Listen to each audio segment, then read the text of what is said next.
राजा, मेहंदी हाताला तुझ्या नावाची मी लावते रे राजा. घेऊन जाशील ना या राणीला तुझ्या संगतीन राजा.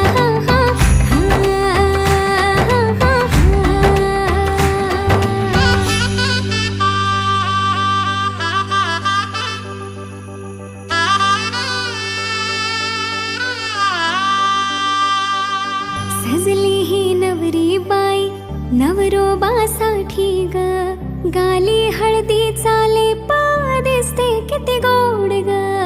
आई बाबांची लाडकी सासरला जाईल ग, सुखी राहा दिल्या घरी तो